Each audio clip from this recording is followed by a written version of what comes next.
Good evening, everyone. I'd like to call this Village Board meeting to order on Monday, August 6, 2018, and ask if you would please rise and join the Village Board in the Pledge of Allegiance. I pledge allegiance to the flag of the United States of America and to the republic for which it stands, one nation, under God, indivisible, with liberty and justice for all. Would the clerk please call a roll? Trustee Rosenberg. Here. Trustee Scaletta. Here. Trustee Sidor. Here. Trustee Glasgow. Trustee Tinaglia. Here. Trustee Baldino. Here. Trustee Blackwood. Here. Trustee LaBedz. Here. President Hayes. Here. First item on the agenda is the approval of minutes, and we've got two sets to approve tonight. The first is from the Committee of the Whole meeting from July 16, 2018. Are there any changes or passes? Move approval. Second. Motion to approve by Trustee Blackwood, seconded by Trustee LaBedz.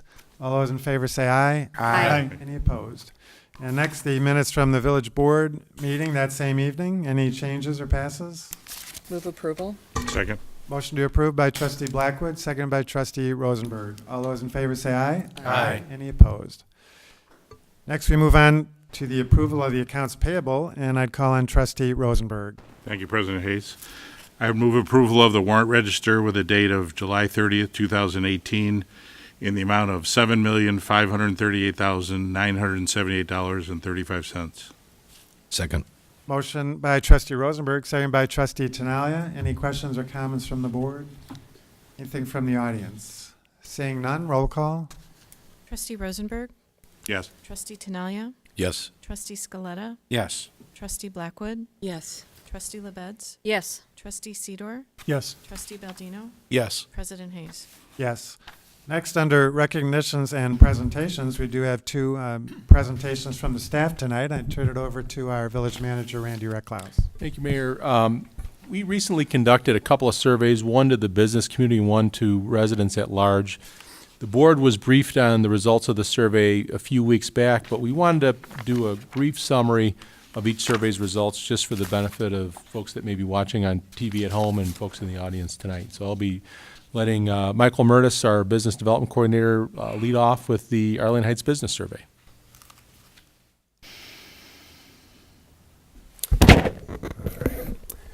Good evening, Mr. Mayor, Village Board. Thank you again for the opportunity to present the results from the 2017 Arlington Heights Business Survey. This was a collaboration between village staff and the Arlington Economic Alliance, which resulted in the creation of an 18-question survey that was distributed amongst the business community from late October through December of last year. It stems from the purpose of a goal of the Village Board per their strategic priorities last year to prepare a business retention survey for community-wide distribution to build upon this downtown business survey completed a few years ago.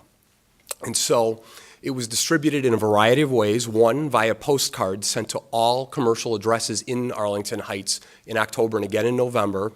There were 4 emails sent out from the Planning and Community Development Departments to all our business contacts and also to the Chamber of Commerce, and Meet Chicago Northwest sent that to their contacts as well. There were 2 kind of overarching goals that the Alliance wanted to obtain from the survey.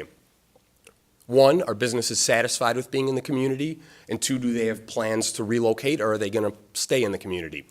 So the first response, how satisfied are you with Arlington Heights as a place to do business?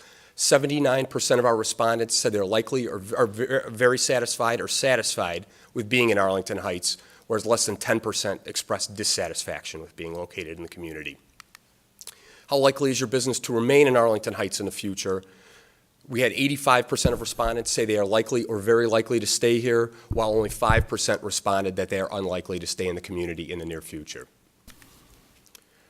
We asked them what their anticipated changes in space needs were in the next 5 years. And while the majority answered stay the same, those that do have plans to change their space needs were 3.5 times more likely to need to increase their space than to actually decrease it. Now, if a move is being contemplated, which communities or regions are being considered? The great majority answered either Arlington Heights or an adjacent or neighboring community. And this points to Arlington Heights' location as an asset, which is something that I'll briefly cover in a later answer as well. Now, how would you best describe your type of business? While the most answers were either from office or general service businesses, as you can see, we had a wide breadth of business types that responded to this survey, representing the diverse business community that we do have, contributing to our local economy here. Now, how long has your business been in operation? Nearly 50% of our respondents said that they've been in business for over 20 years. But more interestingly, over 60% of our respondents said they've been located in Arlington Heights for over 10 years. Now, as you remember, 10 years ago was the start of the Great Recession here. And these are responses from businesses that weathered that recession and can still continue to function and operate here in Arlington Heights today. How many full-time equivalent employees work at your Arlington Heights location? 2/3 of respondents said that they employ 8 or fewer employees, emphasizing the importance that small businesses play in our local economy. Compared to 3 years ago at this time, has your business's overall health increased, decreased, or stayed about the same? 60% of respondents has said that their overall health has increased, while 1 in 6 respondents responded that their overall health has decreased. Again, to reemphasize the importance of small businesses in our community, nearly half of our respondents said that they occupy less than 2,000 square feet of space here in the village, and just over 70% occupy less than 5,000 square feet of space. But also we did get, again, a wealth of diversity in business responses, and as you could see, over 11% of our respondents occupy over 25,000 square feet of space as well. We also asked if the respondent owns or leases their building or tenant space. 37%, over a third of respondents, own their tenant space, which is perhaps a positive inference that can be obtained from this, in that these are businesses who have made a strong financial commitment to our community, and we are probably more likely to retain businesses such as these. What has been Arlington Heights' greatest asset to your business? As I mentioned before, location is crucial, not only in terms of where our business owners and managers live, but also the position that Arlington Heights has in the Chicago market. Also, interestingly, from this response, nearly 1 in 5 respondents said support from residents. As we know, e-commerce is very much growing, and it's been a challenge for brick and mortar businesses. I think this is reassuring going up against that challenge, that 1, that our residents are supporting our local businesses, and 2, that businesses continue to acknowledge that as well and can hopefully mitigate potential negative effects in the long term that e-commerce might have upon brick and mortar. 2 common answers for what has been Arlington Heights' greatest detriment: taxes, especially property taxes, and parking. Property taxes is a tougher issue to alleviate because only 12.5% of a business's property tax bill actually goes to the village, with obviously the rest dispersed among other various taxing bodies. We do have alternatives to try and help mitigate that, programs through Cook County, and also incentive programs like the zero interest loan and sales tax rebate program to help potentially offset any negative implications from taxes. Parking, of course, we acknowledge the concerns of our downtown business owners, which is why we're in the midst of undertaking the comprehensive downtown parking study to hopefully remedy any perceived or real concerns and issues that exist in terms of downtown parking. Now, if you were to start your business all over again, what would be the most important factor in terms of choosing a location today? Overall location, followed by taxes, resident support, and demographics. 3 of those 4 answers are considered assets for the village of Arlington Heights, which, if holds true, puts us in a good position to retain such businesses and attract comparable businesses as well. A few more questions. Businesses, customers, and clients we could recruit. Retail, to try and bring about a more collective mass of boutique shopping, especially in the downtown. Restaurants, especially fast casual, to support our daytime employment, but also to bring more people to the community. And industrial, manufacturers, suppliers, or distributors that, with greater proximity to our existing industrial businesses, can help lower their costs of doing business. What changes should the village consider to its current regulations? Obviously, taxes and parking I covered, but a few other recurring answers were coordinated processes and a less restrictive sign code as well. And then finally, what programs, events, ideas have you seen elsewhere that could benefit Arlington Heights? Community events and festivals that bring people to the community. Retail-specific events, such as wine walks were an example given, or sidewalk sales. And then also business advertising, collaborative marketing amongst businesses, or targeted marketing towards business types such as restaurants. Now, questions 17 and 18 just asked to provide feedback in terms of contact information so we could conduct outreach. So I don't have a graph for that. But what I do have is an overall summary. And as I mentioned before, the Arlington Economic Alliance was searching to see are businesses satisfied and are they planning to stay in the community. The overwhelming response was yes. 77% of respondents plan to stay here and are satisfied with Arlington Heights as a place to do business. The last slide is, again, an overall summary of what we learned. And again, we discussed satisfaction and whether or not they're staying in the community. A few other important points.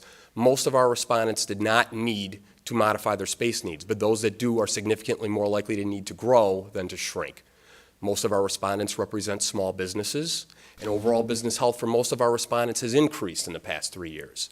Our greatest asset is location, and the greatest detriments were considered, again, property taxes and parking. Thank you, and I'm happy to answer any questions you might have. Well, thank you, Michael. As we said, or as I said the previous time, I think a very good report obviously reflects what I'm hearing out there in the community, both from our businesses and from our residents. Certainly, we have room to improve, as this report reflected, and as we realize, and we are continuing to work on that on a daily basis. And so, but this report, I think, also reflects how it's really a team effort to make our businesses successful, and how important the residents are in helping these businesses be successful, as the businesses themselves have indicated. So we not only thank our businesses, but also our residents for supporting our local businesses and being loyal customers to them. So thank you for the report. Any further questions or comments from the board? Trustee Sidor. Thank you, Mayor. So, Michael, it's a good presentation and is less extensive than your committee of the whole one, but a nice summary. My issue with this survey is that I think we have 5,000 businesses in town, correct? Somewhere in the neighborhood of 5,000? There's a variety of estimates I've seen, but yes, somewhere between 3,000 and 5,000 businesses total. And just for the record, how many people responded to the survey? We had 143 responses. Okay. And then not every one of those 143 respondents responded to every question, correct? That's correct, yeah. Okay. So my issue with it is, even though it might give us a little bit of a postage stamp view of what's happening in town with businesses, just the lack of participation by the businesses in town is a little underwhelming, and I don't know if we can make the overall conclusions that we have. We could take the information that we have and, use it for what it's worth, but I don't think there's a really firm conclusion here that we can really sink our teeth into. But I appreciate the effort, and thank you. Thank you. Further questions from the board? Trustee Rosenberg. Thank you, Mayor. Michael, were there any comments that came back as far as asking the businesses to be contacted by yourself or the department or anything, as far as for any follow-up or on any of the items? Yes, there were a handful of businesses that left contact information in order to be contacted, correct. And are we doing that, or? Absolutely, yes. I've reached out to all businesses that have left their contact information searching for assistance and have set up appointments, or at least tried to set up appointments with all of them as well. And then as far as the survey that we did, were they sent out by mail, email, or how was that done? In terms of how it was distributed, the Yes. survey? So it was conducted online, and what we did was the postcard we sent out to all the commercial addresses had a brief summary explanation of the purpose of the survey and a link to the survey. And then the emails that were sent out by us in the chamber and Meet Chicago Northwest also included a link to the survey as well. So those ideally were sent to the 3,000 businesses that we have? Sure. It was on every commercial address, yes, and then all the contacts that we actually had. We've tried very much to collect as many as we can, Okay. but I'm sure undoubtedly there's some business email addresses that we just don't have. or some businesses that don't use email. We've run that into that too. Okay. Yeah. Maybe in the future, we ought to consider some kind of collaboration, maybe with the chamber or some other types of businesses or venues that we could, create more of a contact awareness as far as letting them know that, we're doing such a thing and encourage more response or something. Okay, sure. Trustee Scaletta. So, first of all, I mean, I think that working with the chamber benefits us all the time when we do things like this. But the executive director's on the Economic Alliance, which was you collaborated with, right? That's correct. Okay, so I mean, I think we can always find a way to do better. And 143 responses isn't overwhelming, but I think, how many people show up to the Economic Alliance breakfast or lunches, when you have those presentations? It's varied all over the place. I think one year we had 60 and another we had about 110 people show up. So I think it depends on the topic that's there of the terms of interest for it. But it does vary, yep. I mean, the one thing that I don't want to do is make an assumption that if people don't respond, then they're fine with everything, because I think that is an ignorant way to go about, reviewing results. But we always have to find a way to try and do better of trying to get responses from people. And so I would imagine everything that you've heard here tonight, you guys will take back for the future. So thank you for the information that you did provide tonight. Okay, if nothing further, thank you, Michael. Are you presenting the next one, or who's doing the next one? Randy? Okay. So this one, we did a survey of residents, of households. And, staff, elected officials, we hear from residents every single day. But we don't necessarily all hear from a cross-section of the community. And that's one of the reasons why we wanted to do a survey. So a lot of people are busy. A lot of people are not, the kind of people that want to call a trustee or call Village Hall. They just kind of deal with their issues or are just happy. So one of the goals we wanted to do this with is really to try to get at that cross-section, help identify priorities for service improvements, and get some data that we can build upon in the future. The 3 areas of focus: perception of the quality of village services, perception of the customer service received from village staff, and perception of the village's communication with residents. We talked about different ways of doing this, and to address a lot of the issues that you all just raised with the business survey, we wanted to make sure we had a scientifically valid survey. So we contracted with NAU Center for Governmental Studies, and we have 30,000 households roughly in the community. It's not practical to send a survey to 30,000 households. And so we went through a process where 2,200 randomly selected households were sent a survey. We got a response rate close to a quarter. For those of you that are social science nerds like I am, that's statistically valid at a 95% confidence interval. That's a very, very high confidence interval for a survey of this type. And so we're confident, 95% confident that the results will reflect those of the community at large. 92% of our residents rated the overall quality of village services excellent or good. We thought that was a good response there. Customer service, 66.9% had contact with the village over the past 2 years. And you can see up there the various media with which they had contact with us. 91% had no difficulty finding the right person, and 81% of the folks that called us were able to get one person to assist them without any transfers. That's something we work very hard at. We've identified frequently asked questions that we share among departments so we don't have the constant transferring. Sometimes someone stumps us, or sometimes someone stumps someone who's on the phone and it's difficult to get the right person, but we try to keep that number very high. We asked how knowledgeable is village staff, and 70% said very knowledgeable, 26% said somewhat knowledgeable. So those are numbers that we're happy with. A very small percentage perceive that the staff they're speaking with were not very knowledgeable. How courteous is village staff? 78% very courteous, 15% somewhat courteous. How professional? 77% very professional, 17% somewhat professional.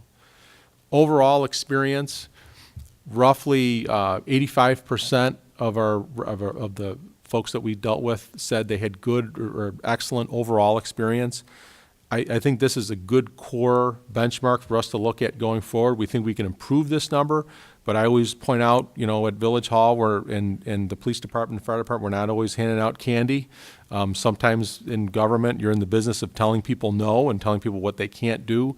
And so I think this is a very solid number for what we do, given the fact that we're governing, and sometimes have to give people, be the bearer of bad news. But at the same time, I think it's an area that we can focus on to improve as well. 74% of our residents said that they had visited the village's website. One of the things that I thought was interesting is this survey was done right around the time we crossed over from our old website to our new website. We're still continuing to improve our new website, and we had many more people said that their recent visit to the website was helpful when they visited the new website versus the old website. So we thought that was progress, but again, we think there's room for improvement. 16.3% said they'd watched Village Access in the past 2 years. Interestingly enough, 28.2% said they were not aware that the village had a public access channel. 77.1% said the village's written communication is somewhat or very helpful, and 89.5% say are somewhat or very satisfied with the job that the village does in providing information to residents. The takeaways that we found, overall responses indicate satisfaction. Respondents, again, seem to be satisfied with the new website. Residents are getting information from a variety of sources, and one of the things I didn't put up on a slide is it really varies with age. And so it indicates that we really need to continue to communicate with people in a variety of ways. There is no silver bullet. There are more opportunities for us to educate residents on available sources of information. There was some the perceptions of varying service levels between different areas of town. That's something we're continuing to drill down on. And residents are generally satisfied with the job the village does. Things that we're working on right now, we just formed a new interdepartmental customer service team to look at ways we can enhance customer service and have universal customer service standards. We are exploring new ways to communicate with residents as well. We're looking at a new possible hard copy newsletter. We just instituted a new program called See-Click Fix, which is up on our website, where residents 24/7 can report problems, get a response quickly, see kind of where their questions are in progress, who it's being dealt with. We also are expanding our GIS applications. We have a couple of new features that are either up and running or almost up and running. I think we'll be doing a demo for the board soon on those.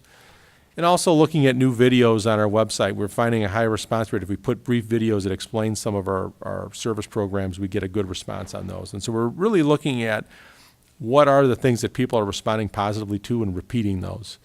But again, we're continuing our conversation to look at ways to enhance that overall experience figure as a core performance measure. But with that, I'll answer any questions anyone has. Well, thank you, Randy. I think another very worthwhile effort. We received a lot of positive feedback, and again, it really reflects what I'm hearing out in the community in terms of the overall satisfaction with the job the village is doing as a customer service organization. But obviously room to improve in some areas, and that's good. That's a good thing that we're identifying those areas and involving the residents, our residents, the taxpayers, in helping solve those problems. And so we thank them for their input. Questions or comments from the board? Trustee Sidor. I'll throw it out there. Very positive, Randy. I I like this survey a lot, and I think, I think that over the last 4 or 5 years, at least that I've been on this board, I think our service levels have tremendously increased from 5 years ago. Not that we were poor before, I just feel that we've increased and really focused on it. The mayor and the rest of this board has focused on, being a customer service, because we are a customer service entity. And it's not that we're ever going to do everything right all the time, but when someone calls, I think our response time, and since Scott's sitting there, I'll say, especially Public Works, is really quick. We get on things. I mean, over the weekend, I called you on an issue with parking, and it was taken care of, almost immediately. So I'm really happy with this, and I'm glad that you've formed a new team. And whatever we can improve and wherever we can improve, I know you're going to head us in that direction. So I like this one a lot. Thank you. Thank you. Trustee Tinaglia. I think I want to reiterate exactly what Trustee Sidor said. It seems like, for me, this is my 4, 5, 6th year here, and I've watched a lot of things happen, a lot of things change, and you have done some tremendous work, Randy, with all of the departments. There's no doubt about it. Everybody's on board with you. The compliments that I get overall are many. The disappointments are few, and so the culture is in a way better place than it was a decade ago, internally. Thank you. So I just think it shows, and this is a pretty good example of how it's affecting 76 or 75,000 other people in town, even though you only got a 95%. I mean, what's that? So, no, excellent job. Way to go. Keep up the great work. Thank you. Anything further? Seeing none? Thank you, Randy. All right, we move on then in the agenda to citizens to be heard, and we do have one individual tonight that wishes to address the board on an item not on the agenda. Lori Harp. And Lori, as you come forward, I know I don't need to remind you about the 3-minute time limit. We're all going to put our Welcome, stopwatches Lori. on. Thank you. Mayor Hayes, Village Board, good evening. I'm following up on last month's Committee of the Whole meeting where the 4 North Hickory project was approved, again, without any affordable housing units. I decided to do a little research to determine if we were really offering the right incentives to developers to actually offer affordable housing.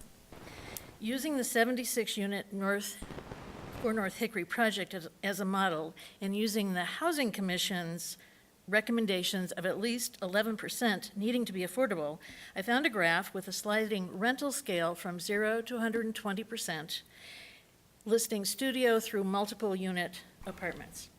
In this most recent case, 11% rounds up to 9 apartments. The developer can opt out by paying $75,000 per unit upfront. Again, a recommended policy by the Housing Commission. That's $675,000. In this case, however, the developer negotiated that number down to $25,000 per unit, equaling $225,000. Those same 9 apartments, or smallest studio apartments, offered at a 50% reduction would equal approximately $145,000 loss or community investment, depending on the way you look at it, to this annually. It's easy to see that in less than 2 years, the opting out choice would pay for itself. I believe that the developers deserve to make a profit on their investment, but that should come with a balance to our community by offering affordable housing. As the retail world changes and more services are filling our commercial spaces, we need people who can work here and live here. They're the teachers, the technicians, the dental assistants, the cleaners, the cobbler, on and on and on.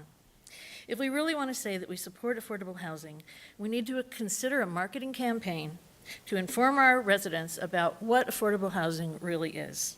We need the Housing Commission to offer real-world numbers, staff to support and honor those numbers, and the Design Commission, Plan Commission, and you, the Village Board, to actually work together to support affordable housing in our community. We can't just say we're the Village Good Neighbors. We have to act on it.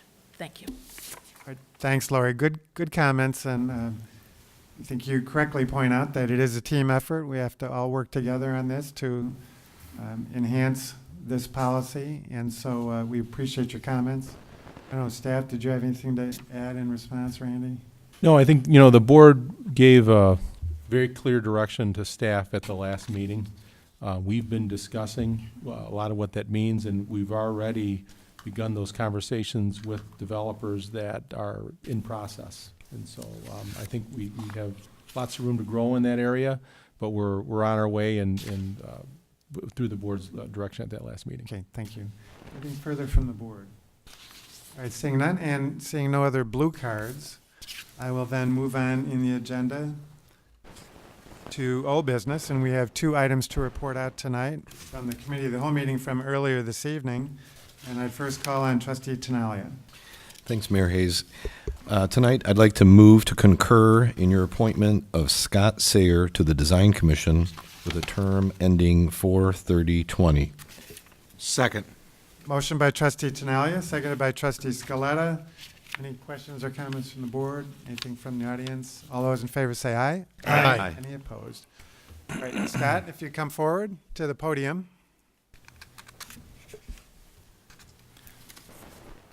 you'd raise your right hand and repeat after me. I, and state your full name, I, Scott Sire, having been appointed to the Design Commission having been appointed to the Design Commission in the Village of Arlington Heights, in the Village of Arlington Heights, in the County of Cook, in the County of Cook, do solemnly swear and affirm do solemnly swear and affirm that I will support the Constitution of the United States that I will support the Constitution of the United States and the Constitution of the State of Illinois, and the Constitution of the State of Illinois, and that I will faithfully discharge the duties and I will faithfully discharge the duties of the office according to the best of my ability. of the office according to the best of my ability. Congratulations, Scott. Just a couple more items of business. We're going to present you with this village logo pin, which all elected and appointed board members of this community wear as a representative of this community and as a representative of this village board. So wear that proudly. And then also your oath you need to sign in front of our village clerk. So congratulations, Scott. Sorry. Thank you. Congratulations.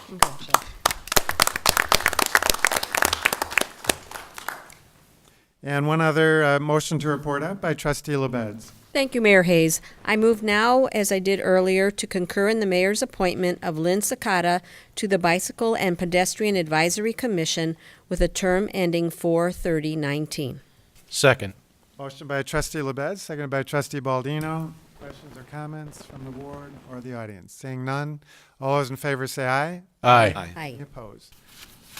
And Lynn, would you come forward? There you are.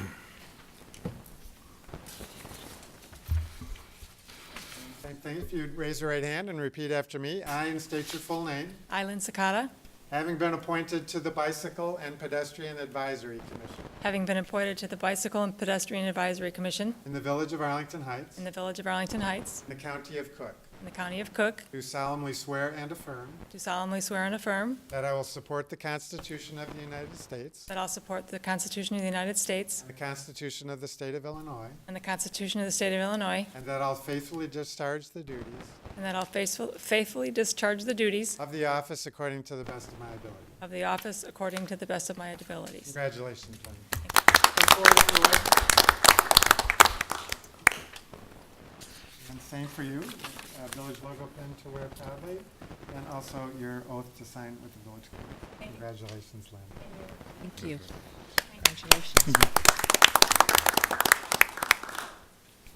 All right, there are no other items to report out under old business, so we'll move on to the consent agenda. Are there any board members who wish to remove an item on the consent agenda? Seeing none, any members of the audience who wish to remove an item on the consent agenda? Seeing none, are there any members of the board who wish to vote no or pass on any item on the consent agenda? Mayor Hayes? Trustee Sidor. Yes, I'm going to be voting no for the reasons I stated at the last board meeting on consent legal C, as well as for the reasons that Ms. Harp so eloquently stated this evening. Okay, it should be so noted. Any other no votes or passes? Seeing none, I'd entertain a motion to approve So move. Second. by Trustee LaBedz, seconded by Trustee Scaletta. Any questions or comments from the board? Anything from the audience? Seeing none, roll call. Trustee LaBedz, Yes. Trustee Scaletta, Yes. Trustee Tinaglia, Yes. Trustee Rosenberg, Yes. Trustee Sidor, Yes.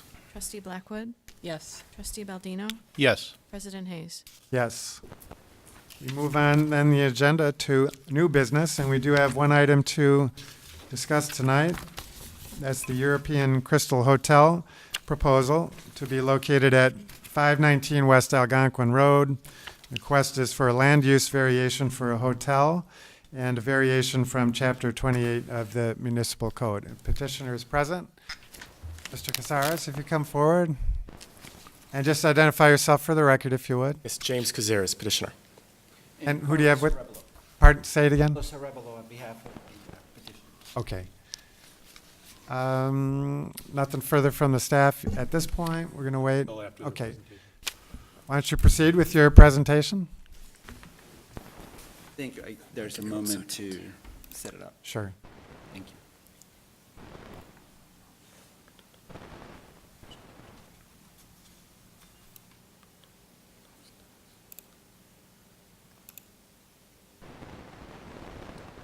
There we go.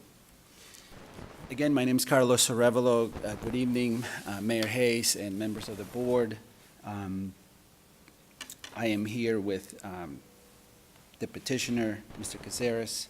Also with us is Steve Corcoran, who is our traffic engineer, and Mr. Ted Mendigo, who is our marketing study consultant. They will be here for questions that you may have. We're going to try to obviously have this. You've had a chance, I'm sure, to review your packet and the materials from the Plan Commission hearing, and so we'll try to keep this, solid and compacted for you. As you know, this is a petition regarding the European Crystal banquet and the efforts of the ownership to improve it by bringing a hotel to the area. The property is located in a manufacturing zoning district, and we're looking for a land variation to be able to build a hotel in that area. And as a result of some conditions that came up during the process before the Plan Commission and that were part of the Plan Commission conditions, specifically with respect to a fire lane, there was a need to add a variation for 4 spots, parking spots that were lost as a result of some realignment that occurred as a result of that fire lane. So those are the variations that we're looking at. You also know that this is not the first time that the petitioner's been before you in an effort to bring this hotel development. As of last year, there were a number of proposals that would have come down before you. In November, I believe, based on some of the research that I did, a proposal had been voted down on account of a significant parking deficit. Now, petitioner is back, and I can gladly say on his behalf that he's here with what would be a scaled-down proposal that addresses some of the issues from before. That he's here with a positive recommendation from the Plan Commission with the conditions that have been outlined that couple have been met, and then the balance which have been addressed. And then also, I believe, with the staff recommendation for moving forward with it. I'm going to allow Mr. Caceres to present some of the specifics of the design, the actual project, some of the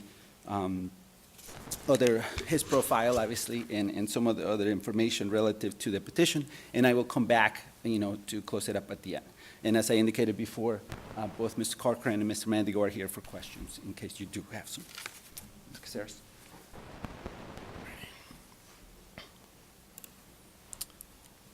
So this is the European Crystal project, hotel project. I've worked very closely with Randy, with Robin, with all staff over here over the past 2 years. They're probably very tired of me, but they are excellent. They've given me a lot of ideas, a lot of suggestions, and we're continuing to work together to make this something very unique, something beautiful, and a real diamond for this village. Our location, we are located in a non-residential area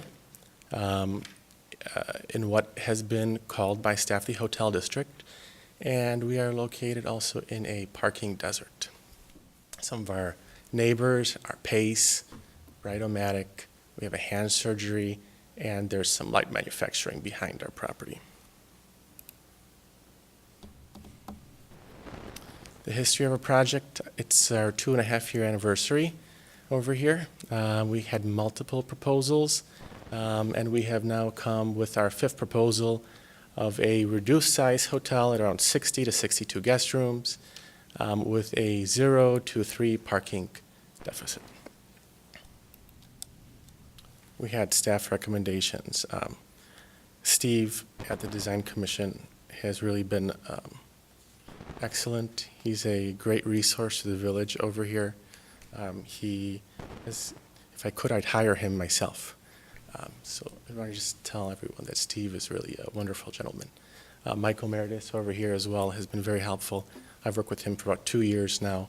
He is always available and gives me quite some interesting options. The Plan Commission approved this project, and the staff has approved with some conditions. And we're continuing to work with staff to add some additional guest amenities.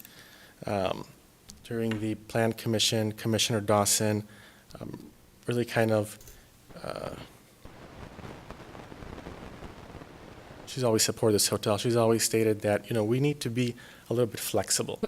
We need to take a look at changes that are happening.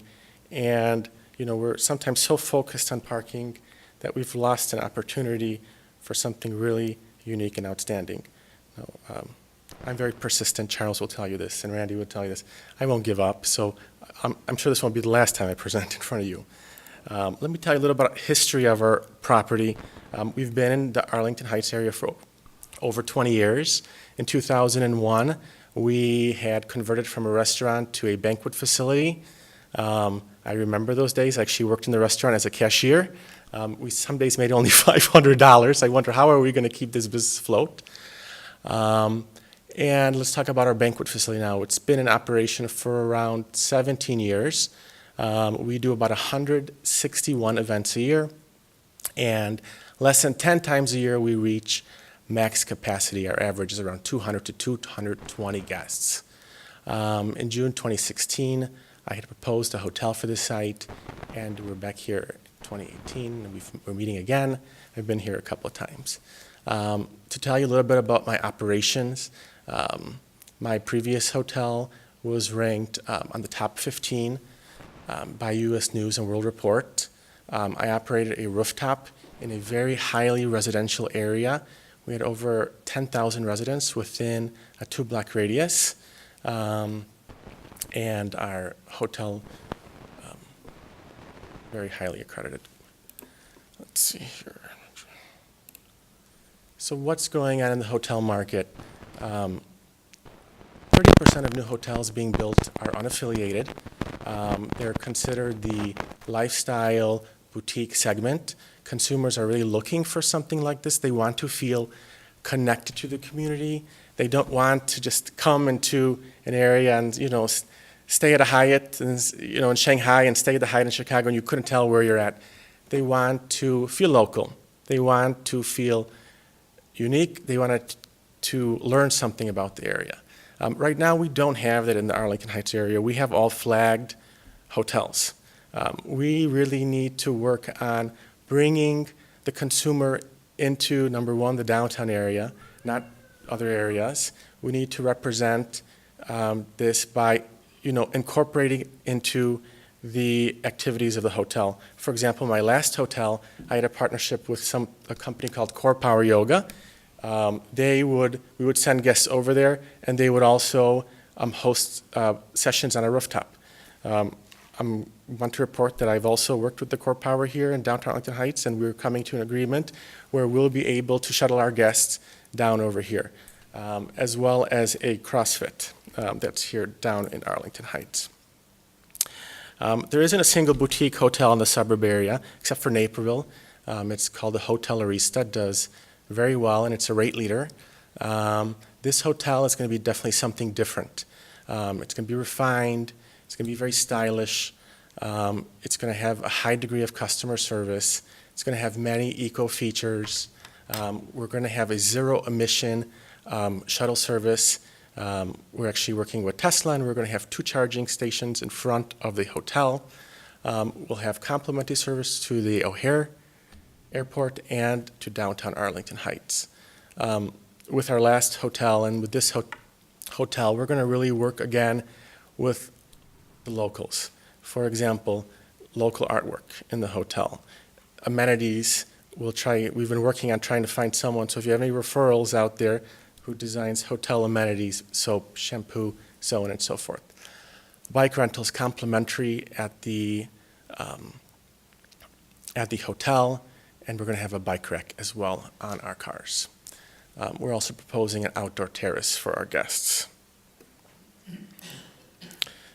This is a picture off TripAdvisor of what the current Arlington Heights Hotel, this is the rate leader. This is the product that we're serving the consumer over here. You can see it's not exactly beautiful. And here is a video that I had found off online. It was a client that had their wedding at our facility. And they had a beautiful wedding, as you can see, and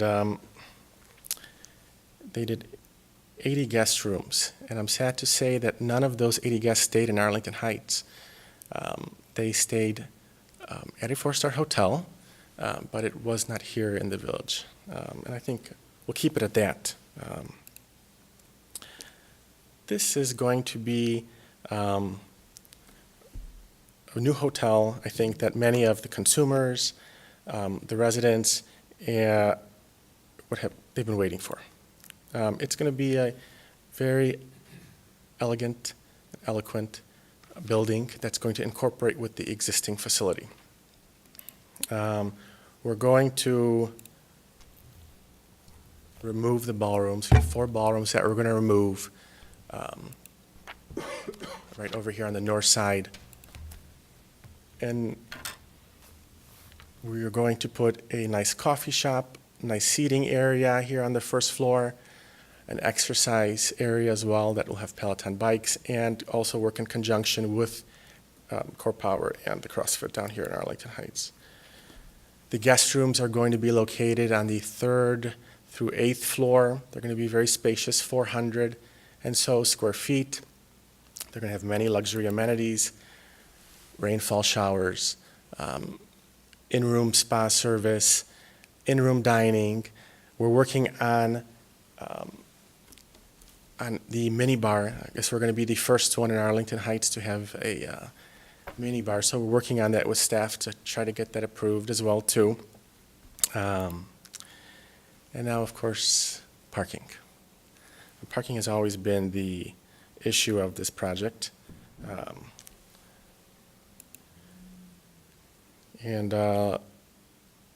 Let's talk a little bit about that. The reality of parking at our facility is that we don't have any cars in our parking lot. You'll take a look at some pictures and you'll see my car or my mother's car every time Google takes a snap of it. We have one day that is peak, and it's Saturday. It's not Monday, it's not Tuesday, it's not Wednesday, it's Saturday when every lot next to us is empty, gone. And you'll see that in Google. Google takes a picture of it on a Saturday. It's a parking desert. Less than a handful of times a year, the 9, Mr. Charles has that. I don't want to disclose it because I think it wouldn't be nice to show all of our clients their names and their events. You never know. There could be some wild ex-boyfriend or girlfriends out there. So 9 times a year, we hit that capacity. It's less than 2% of our business, and it represents around $50,000 of revenue, of which is around $500 taxed in Arlington Heights. I am proposing a hotel that is going to bring $750,000 to $1 million in revenue for this village over a 5-year period. So we need to really take a look and not have such a focus on parking, which is just a very small sliver when we're ignoring 99% of the issue over here. And that's the reason why I came to this board over 2 years ago.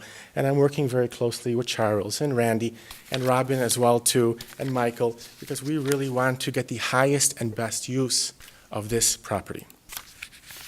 In 18 years, we've had 2 complaints, and it has been of a Mercedes-Benz. He left his car on the valet ramp, and another Mercedes-Benz in a handicap spot.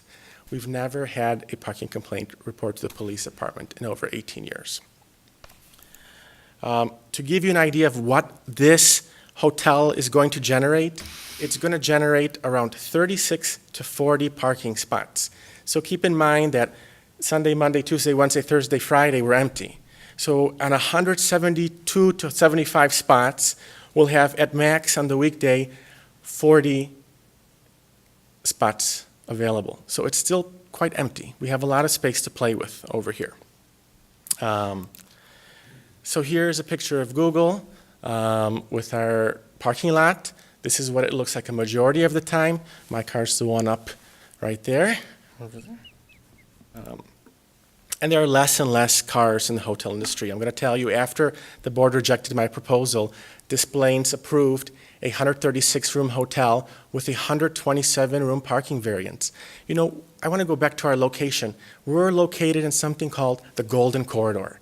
It's our proximity to O'Hare, our proximity to Elk Grove, and our proximity to many businesses. A lot of these people come in, they come in through shuttle service.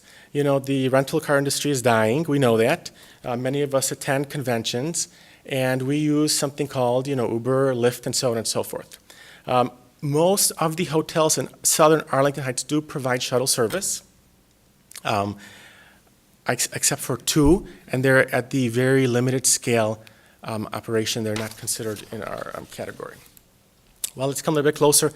Doubletree Hotel is required of 560 parking spots, and they actually have 376 parking spots. They have a 184 spot deficit. There haven't been any complaints. They don't have any issues over there. They do have 75 perpetual spots that are on easement and 72 that's land banked but never used. Again, back to the shuttle service, back to the changing trends of the consumer. The business has changed so much that, I'm still a newborn in this. I've been born in the business, but I've been in the hotel business for about 6 years. And I'll tell you, even at the last hotel, we went from 20 valet spots to 2 a day. So you see that perpetual decrease. Many of the board members want a plan. And I'm going to let you know what our plan is. We're going to remove those small rooms. We've reduced the hotel to 62 rooms. We have 3 off-site parking agreements. We have on-site valet. We had X amount of valet parking proposed. We've reduced that down to 20-something spots. We have the luxury shuttle service that is going to bring the guests in. And we're going to have a process and a system for our off-site parking. Step 1 of our plan is we're going to use the shuttle.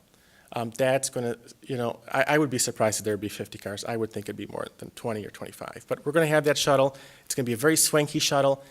Guests will want to use it for sure. During the peak events, that minutia, we have Bride-O-Matic right to the south of us.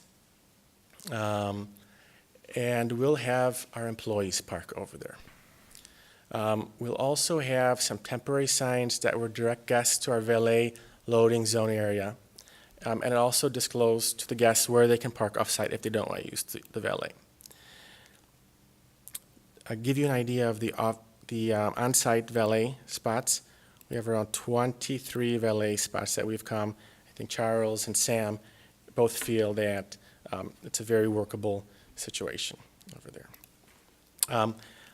With our neighbors, we have 175 spots on site, 23 valet, and 275 backup spots. I could get more, but I've stopped myself.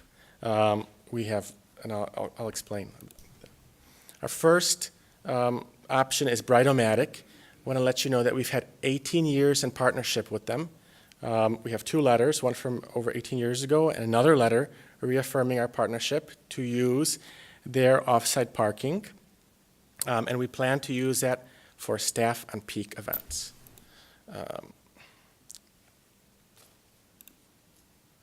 We have a second option. It's hand surgery. They have over 60 spots. It's located directly to the east of us. And a plan of action, if we would need it, would be that the guests would self-park and they would be directed by staff and signs.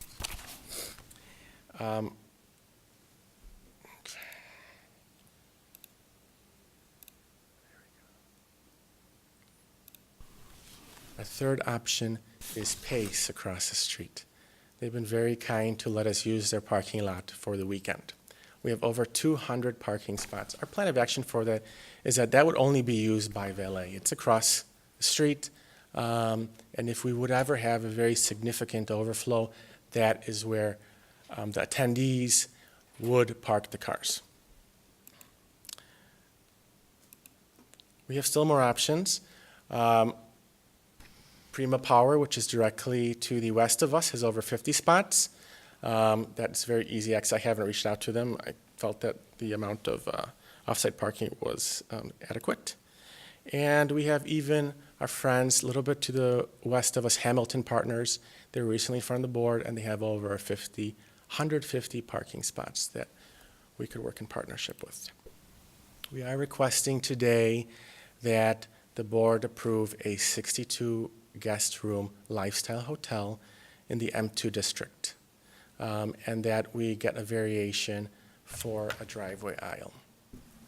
I hope that I have addressed your concerns, and if you have any questions in regards to hotel feasibility or parking, I have Ted Mandigo and I have Steve Corcoran over here that can go into the minutia. Thank you so much, and I appreciate your time. I appreciate the staff taking so much time to work with me and their patience, and thank you to the board members that have met with me. I really much appreciate it. Thank you again. Thank you. Anything further from the petitioner? So briefly, and again, I don't want to take too much of your time, I simply would just point to how staff has agreed with the standards that are required for the land use variations. We are looking at a property that at the moment is for the most part 70% vacant during the week, and that as a result of that, it's really not the best use. That we're looking to essentially improve that. That we're looking to bring a hotel use which is consistent with the uses in the area, so that they're compatible, and that that we believe that this will be a successful project, and that allows us to present those the variation requests to you. So, thank you. Thank you. Well, before I turn it over to the board, I do want to thank Mr. Casares for his passion, especially for this proposal, and your willingness to work with staff to address a lot of the concerns that the board had last time. So thank you for your presentation and this, I think, very exciting proposal for the Village of Arlington Heights. So turn it over to the board for questions. Trustee Scaletta. Thank you, Mr. Mayor. Thank you for your presentation. I appreciate your desire to be in Arlington Heights, and I think it's an exciting project, and I think that you've heard us. When I look back at my notes, and I remember meeting with you and your mother, and Trustee Rosenberg was there, and kept telling you that parking was going to be an issue, and but you still came forward, and at one point there was a 309 car deficit, then there was 138, then there was 80. I mean, now we're looking at like 4 to 6, and you've brought on all these surrounding neighbors that are willing to let you park on their property, which is exactly what we were always encouraging you to do. I'm excited about the project, and I'm supportive of it, and look forward to seeing you move forward with your dream. I mean, I know that this has not just been a business deal for you, but your dream, and I'm excited that hopefully after tonight's vote, you'll be moving forward with it, because you've now answered all of the concerns that I, for one, had, along with my colleagues. So thank you. Trustee Tinaglia. Could I ask you a couple quick questions? The project that you brought before us last time, it had a larger ballroom, or a ballroom. There's no ballroom now? Let me go back here. The project prior always had the ballroom.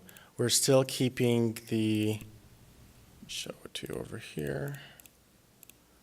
We're still keeping the grand ballroom on the left-hand side. The smaller ballrooms are being demolished. Okay. So in that large ballroom, how big of a wedding can you put in there? How many people? So the occupancy for the ballroom is 377 guests. On average, when you take a look at all of our annual business, we have around 200 to 220 attendees. Around 9 times a year, we would have a peak event at around 350. Mm-hmm. I'm working closely with Charles on that to figure out how we can maximize and maybe even possibly voluntarily reduce the occupancy of the ballroom to allow some additional amenities in the room. And then after the hotel being open, coming back and doing a couple more studies, baby steps. So It sounds like what you're doing is you have removed some of the periphery spaces and you changed it to a coffee shop and some other amenities for the hotel, right? Is that a snapshot of what you've really done here? Yes, basically. And then you've reduced the number of units for the hotel?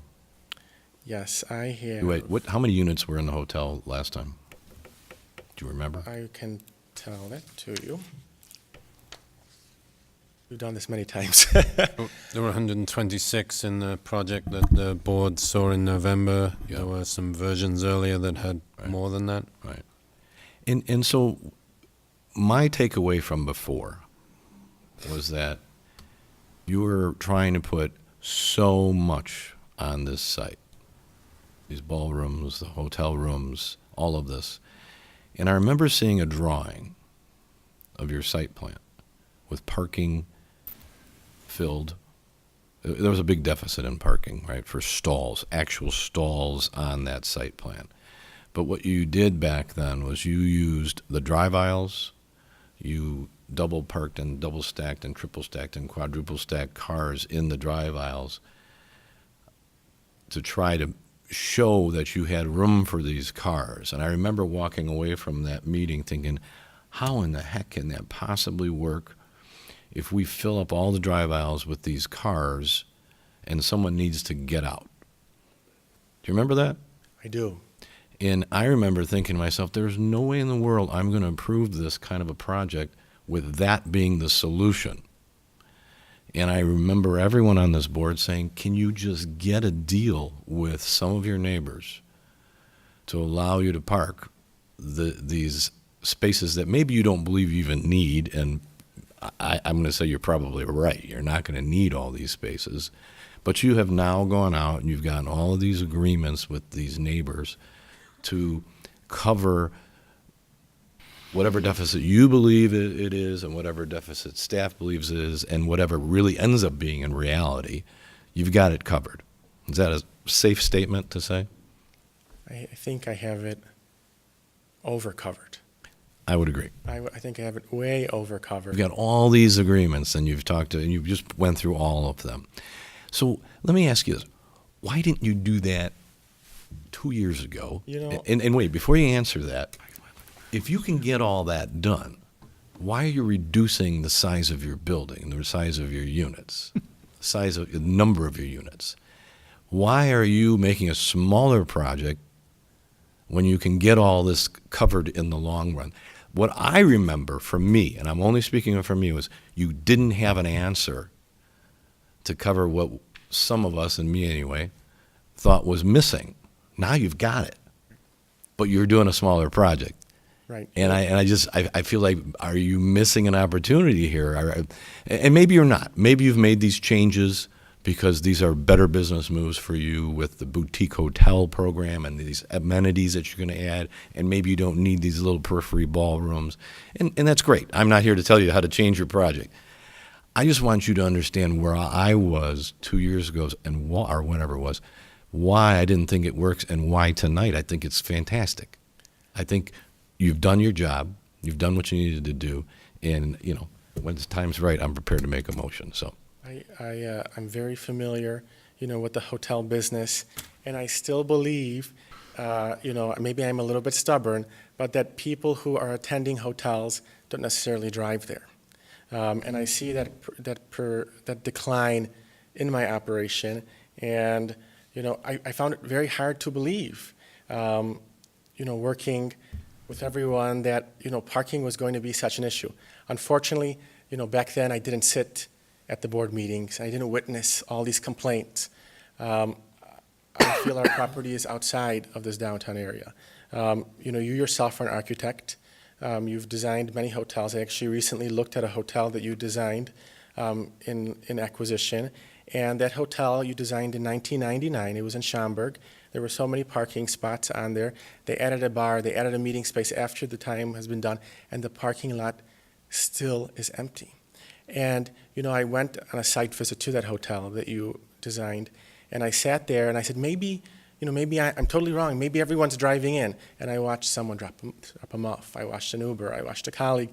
And I still believe that there's room to grow on here. My proposition to the board today is the 62-room hotel.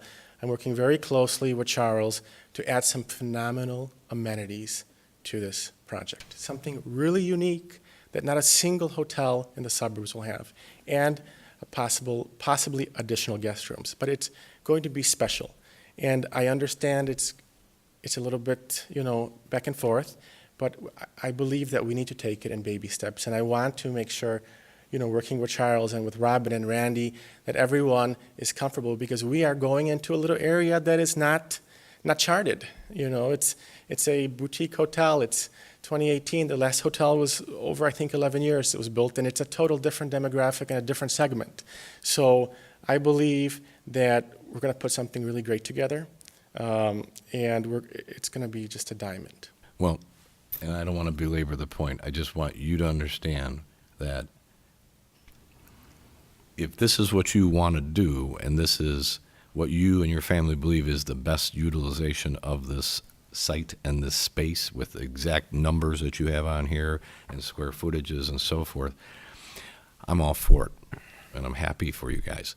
But I hope you've made those decisions based on what you think is best for you guys, because you've solved the other issue that I don't want to speak for anyone else, that I was worried for back then. I'm not worried anymore because you have all these agreements in place and we're good to go. Make it what you want it to be. Don't let it become something short of it because of that issue, that baggage that you went through before. That's all I'm getting at. And I'm done. That's all I had to say. Absolutely. Yeah. And it's a process. I think the last time we came, we scared everyone.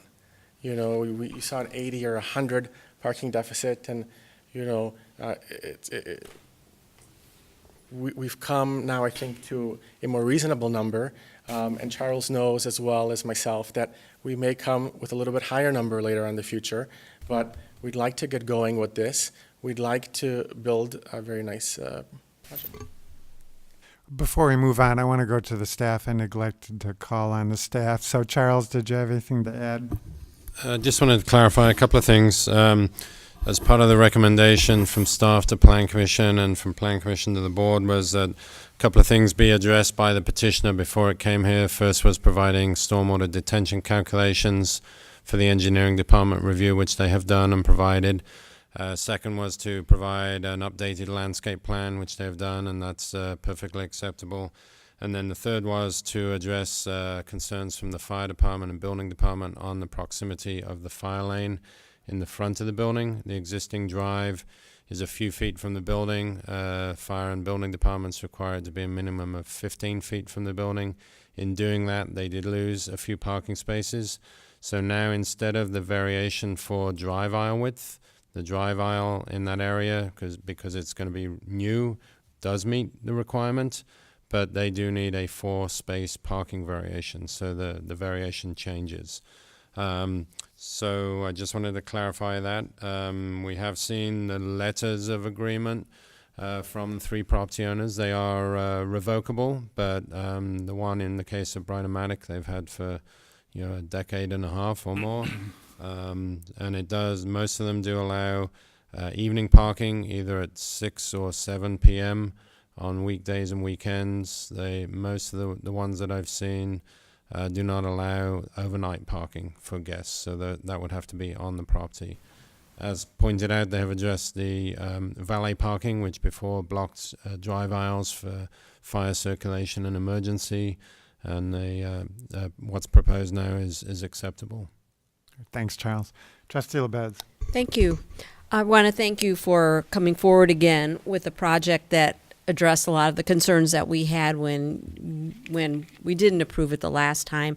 I think it looks like a terrific project. I like the look of the building, and I know that I can tell it's not exactly what you would want, but it's what I appreciate you're willing to do. I think it's going to be a wonderful addition to Arlington Heights.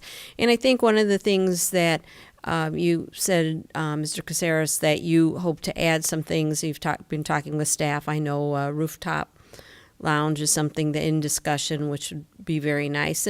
And those kinds of things do affect parking, but at once you have the hotel up and running, you'll be able to have studies that, show that, nope, you really do have the space because people aren't driving as you're predicting that they will not be.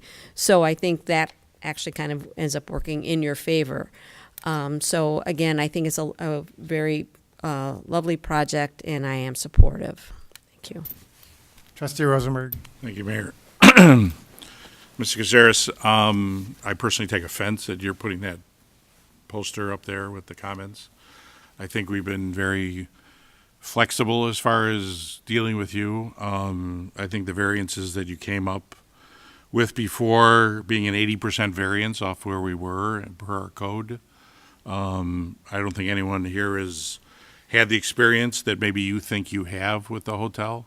So I think we're going off what we think we need as opposed to what you think we need. And I think the other examples of the hotels that you showed us probably were in different locales and maybe had different circumstances than what you're proposing here. If those are in proximity to the airport, I can understand you're showing those to us with the kind of variances they are. But, when you came in and asked for 138 parking spaces variance without any other agreements like you have today, I said, there's no way I can approve this. And so, we asked you to do your homework. You didn't at the time. So maybe it would have been different had you done that. So in the letter that we received from Pace, it indicates, talk about during your construction that they would accommodate your parking. Doesn't mention anything about future use. It just specifically refers to when it says here, when construction at ECB results in a lack of available parking. So is that something you understood to be permanent or until revoked? Because that's not the way I understand Sure. this. My agreement with Pace is, Mr. Rosenberg, and I want to first start off, actually, before I hit that, I want to apologize if I offended you. I brought this over here just as a reminder of not to insult anyone, not to diminish anyone. Charles, Randy, Robin, Sam, everyone has worked very closely with me. Just as a reminder to myself and everyone that sometimes we need a little bit of flexibility. So I apologize if I had misrepresented that. Maybe I should have done something a little bit different. But my agreement with Pace is Pace has a bus stop in front of the hotel, or I'm sorry, the banquet facility. And I had signed a 20-year agreement with them where they would put a digital sign, like something called a bus, like a bus router, like an app to know when the buses are coming and so forth. I would provide the utilities and so on and so forth them. And in that same period, I would also get the exclusive right to use their parking lot on the weekends. So if that is in there, maybe I don't know if it's, I think that may be an old letter. I'm not sure. We have to, I don't know what state. Dated July 3rd. Okay. Yeah. So it is my understanding that we would have those spots available to us in perpetuity, unless we both agreed to dissolve that agreement. Okay. So I, for one, would appreciate if you could get clarification from them on this, that it not only is during construction, but in a future time. Of course. Yeah, absolutely. So that brings up a question to me as far as staging during construction. What's your plan as far as if the banquet facility is used to capacity?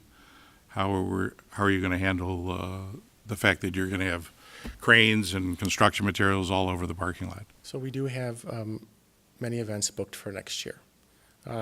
We actually haven't booked any events in that smaller room in anticipation of demolishing it.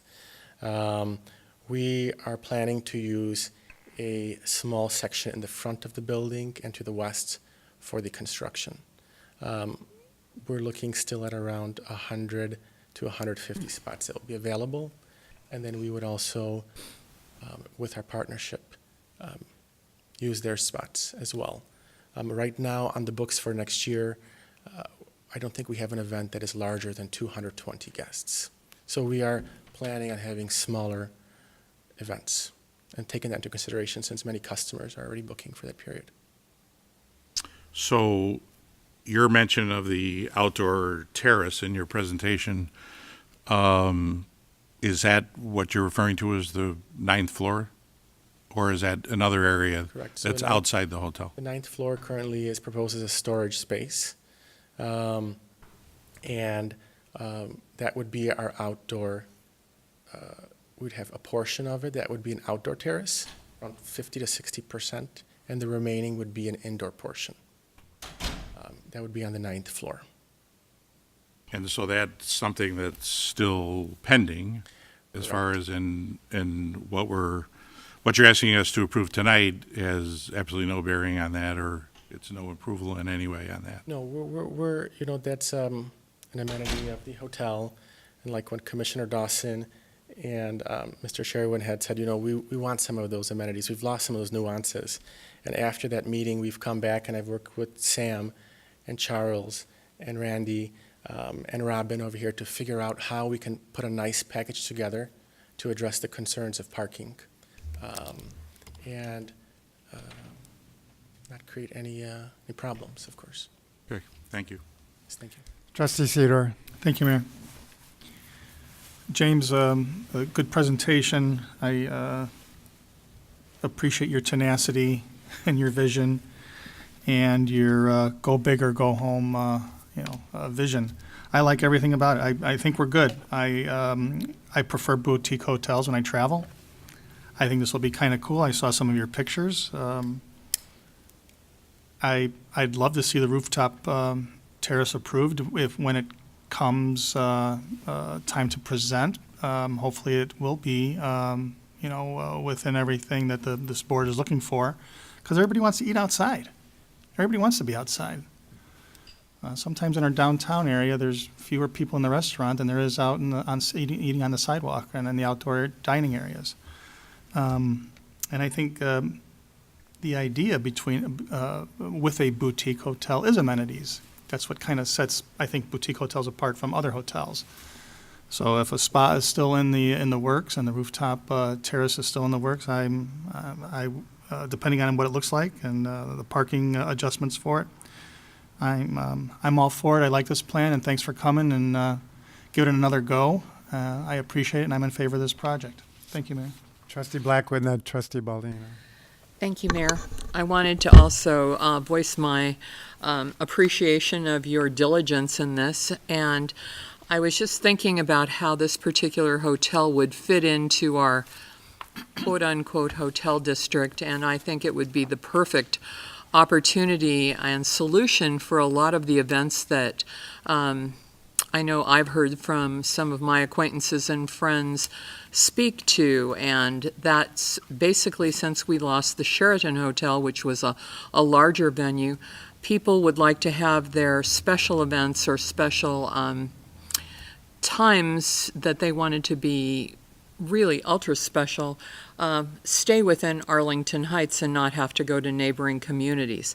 This would also be the perfect puzzle piece when you're talking about blending all of the different hotels that are in that general area and making it one step or maybe 2 steps higher than the rest, and encourage other hoteliers to possibly come and think about possibly being a part of that community as well. So I think you've done a lot of work. I appreciate the fact that, having just recently been on vacation, understand that parking places are not necessarily as high valued as they were in the past, because there are Ubers, there are shuttles, there are other means of getting from one place to another without personally driving. So I'm very impressed, and I'm glad that you were diligent enough to continue on. So I'm also very much in favor. Thanks. Trustee Baldino. Thank you, Mayor. Trustee Blackwood took my one new point away, so I don't really have anything new to add. I do fully support the project as presented here. I was just going to mention that I thought it fit well with the Southern Corridor development. I was sorry to see the 9th floor terrace go. I'm glad to hear that you're talking about putting it back in. I understand that you replaced the spa with in-room spa. I don't know if that's, still in the discussions moving forward. Am I correct in assuming that you're kind of doing an incremental development instead of just lumping it all together?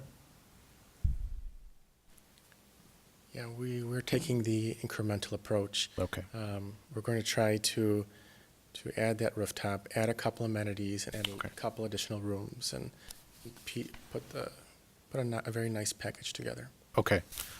Well, as far as this first increment goes, I'm fully behind it, fully support it, and thank you, Mayor. Okay, thank you. Trustee Scaletta. So I'm prepared to make a motion, but wanted to get some clarification because a couple things have changed. So there's no variation that is needed any longer for the drive aisles, correct? Correct. That's correct. And that there is a parking variation that needs to be approved for 4 spaces? Correct. Okay. So that variation would be from Chapter 28, Section 10.4, to reduce the required on-site parking by 4 spaces from 175 to 171. All right. So I'm grabbing that as part of my motion. But so would it be appropriate to concur with the recommendation of the Plan Commission with those 2 modifications? Yes. Okay. So moved. Second. There's a motion by Trustee Scaletta, seconded by Trustee Sidor. Any further questions or comments from the board? Seeing none, I have no blue cards on this, but is there anyone in the audience that wishes to address the board on this agenda item? Seeing, why don't you come forward? Just give us your name, please. Yes, thank you, Mayor Hayes and distinguished board members and staff of our village here that have done a wonderful job. My name is James Hassan Plug, spelled Hassen Plug, Plug. I have been a resident of Arlington Heights here for 38 years, a business owner here of 35 of those 38. And I'm not here to go over the details of their project, but I am here to go over the people, which I feel is so important. The Cazares family has put together, I think, a fantastic project here. I think that's going to be not only good for the village, but good for them. And I know one thing, they will not fail. They will do a great job. They will make our village proud. And I think that I know that because I've dealt with them many, many times in different business situations, know the family personally. They're just remarkable characters. They're very good people. So with that, I'd like to leave that with the board, and please take that into consideration. Okay, thank you. Okay. Anyone else in the audience wish to address the board on this item? Seeing or hearing none, we have a motion and a second. All those in favor say aye. Aye. Any opposed? Well, congratulations, team, and we wish you best of luck as you move forward with this very exciting proposal for the Village of Arlington Heights, so thank you. All right, there is no other new business, so we then move on to the report of the village manager. Nothing this evening. All right. Under petitions and communications, as we just concluded, a very, very successful downtown block party, our main event on Friday and our Taste of Arlington on Saturday. I just can't thank all those involved enough, the Special Events Commission on Friday for the main event and the Chamber of Commerce on Saturday for the Taste of Arlington. But not only those people within those organizations, but all the support people as well of Public Works, Police and Fire, and especially our supporting businesses and partners in these efforts. It was just a tremendous weekend. Friday night was just unbelievable in terms of the turnout, and Saturday was almost as good. And so we really thank everyone involved and our residents for supporting this very outstanding community event. And we welcome many, many non-residents to the community over the course of those 2 days and really showcased our community in a really tremendous way. And so we can't thank everyone involved enough. The fun continues tomorrow night with National Night Out at North School Park, hoping for good weather again for that. And then this Saturday, the Arlington Million. And so please visit our outstanding international race course here in Arlington Heights on Saturday afternoon. Anything further from the board? Seeing none, I'd entertain a motion to adjourn. No. We have a no, closed session. I'm sorry. We do have a closed session tonight, and so I come back to the village manager. Thank you, Mayor. I would respectfully make the request for closed session for 5 ILCS 120/2C21, discussion of minutes lawfully closed, whether for the purpose of approval of the minutes or a semi-annual review of the minutes, and 5 ILCS 120/2C1, litigation when an action against, affecting, or on behalf of the village has been filed and is pending before a court or administrative tribunal, or when the board finds that an action is probable or imminent. Can I have such a motion? So moved. Second. By Trustee Tinaglia, seconded by Trustee LaBedz. Roll call. Trustee Tinaglia? Yes. Trustee LaBedz? Yes. Trustee Rosenberg? Yes. Trustee Scaletta? Yes. Trustee Sidor? Yes. Trustee Baldino? Yes. Trustee Blackwood? Yes. President Hayes? Yes, so we are adjourned into closed session and will not be reporting out. Thank you for joining us this evening.